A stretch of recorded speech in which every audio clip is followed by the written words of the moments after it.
ADHD is now the most common psychiatric diagnosis for children and the third most common for adults. The boom has spawned an entire industry. Journalists Leon Neyfakh and Ariel Pardes co-host a new podcast exploring the rise of ADHD cases and the unintended consequences of the industry, and they join us this morning. Good morning. Good morning. Good morning. Thanks for having us on. So I remember when we were kids, there was always that kid in the class climbing the walls, and he was labeled the trouble kid or whatever the case may be. I suspect we've learned so much more that's why the diagnosis has grown so much. But is it becoming over-diagnosed? How do we know what's what constitutes ADHD?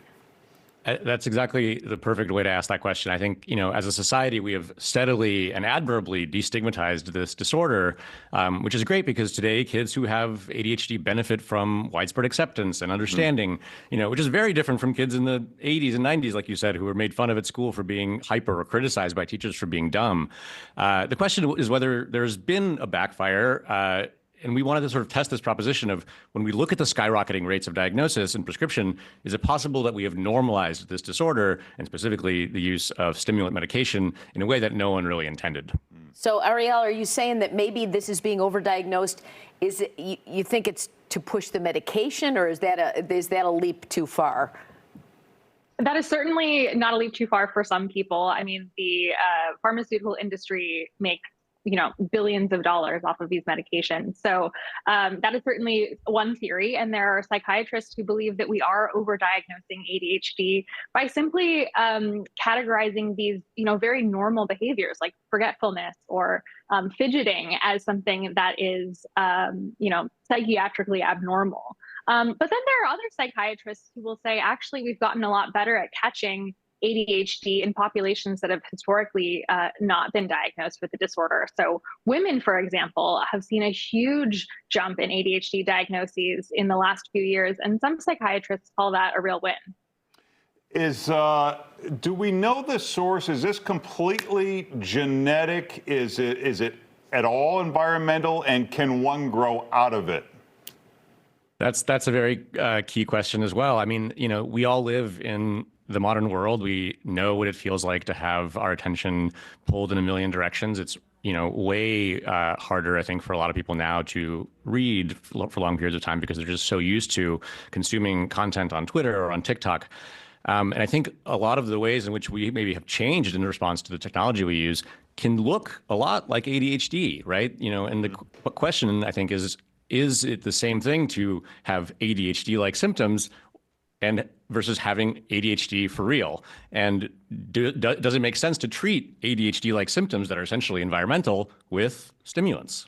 And you understand it when kids are in class and they're, if there's a real attention problem.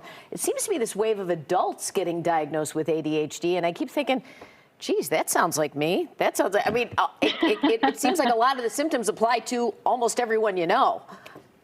Absolutely. Yeah, it's interesting when the concept of ADHD first came about in the 1950s and 60s. It actually wasn't even called ADHD then. It was called more forebodingly minimal brain dysfunction. But at that time, it was understood that this was a kids-only phenomenon, that it didn't really apply to adults. And if it did, it was only in the most extreme cases. But since the late 90s, we've seen this concept of adult ADHD emerge. And certainly in the last few years, particularly in the pandemic, there has been this massive, massive rise of adults saying, I cannot pay attention at work. I need these medications to function in my daily life. There is too much going on. And I think that was an interesting point for us to enter the reporting, which is to say, of course, that's true. Lots of people are struggling. I feel like my attention span has declined so much in my adult years. The question is, at what point does that constitute a disorder? And at what point is that something that maybe we as a society have to take a step back and say, why does everybody feel like they have problems with their attention? What is the most dangerous misinformation that's out on the web about this? There's a lot. Take your pick. I mean, we spoke to a psychiatrist who actually studied, the most popular TikToks about ADHD. And this can include people who are sort of, describing their own experience. They're saying, they're cataloging, it's almost like keeping a diary of their progress as they try to get better and form better habits. Other times it's advertising from telehealth companies, which, for a long time after the pandemic, were doing huge business, kind of cranking out Adderall prescriptions and stimulant prescriptions to people who were, signing on for 5 to 10 minutes or whatever, half an hour with someone over Zoom.